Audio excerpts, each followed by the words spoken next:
Prvo druženje mladih iz Bihaća i Bosanskog Petrovca u sklopu novog projekta udruženja LAN okupilo je veći broj učenika i učenica od planiranog.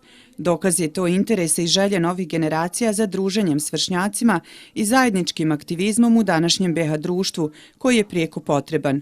Diskurs u našem društvu hitno zahtjeva promjene i više prostora za glas mladih. Zaključak je to i rasprave koju su održali o temi Mladi u Bosni i Hercegovini između prošlosti i budućnosti. Ovakve vrste radionica su jako korisne, pogotovo za nas mlade, zato što mi razvijamo kritičko mišljenje prije svega, samim tim što se upućujemo u ovakve razgovore, diskusije i slično tome, a ja kad god imam priliku uključim se u ovakav način događaja. Mislim da je stvarno lijepo da se ovako nešto održava, jer na kraju krajeva i Bihać i Petrovac su tu blizu, ali opet ne radimo mnogo aktivno zajedno, pa je stvarno lijepo nakon malo da se spojimo i da zajedno razmijenimo i mišljenja i da se upoznamo, da steknemo i novo znanje i novo prijateljstvo. Ovakve i slične aktivnosti za mlade iz sfere neformalnog obrazovanja rezultiraju novim prijateljstvima, širenjem horizonta i zajedničkim promišljanjem vlastite budućnosti. Odlična su prilika, kako kažu, i za sticanje vještina koje su im potrebne za daljnje školovanje i posao.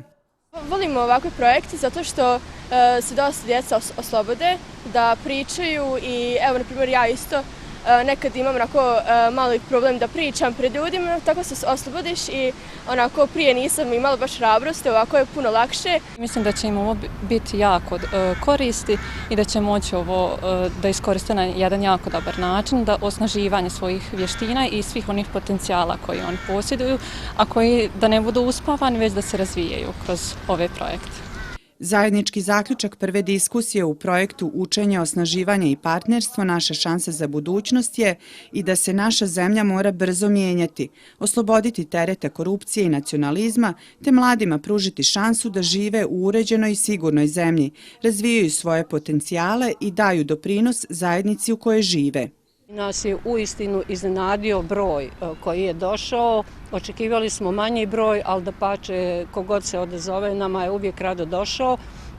Jer mislimo da mladi kroz ta druženja, upravo kroz ta partnerstva, kroz razmjenu iskustava, svojih spoznaja itekako mogu širiti svoje horizonte i graditi svoj ljepši život. Kroz 7 mjeseci trajanja projekta udruženje LAN će sa partnerskim školama realizirati zajednička druženja, interaktivne edukativne radionice, grupne rasprave, ulične mirovne akcije i konferenciju.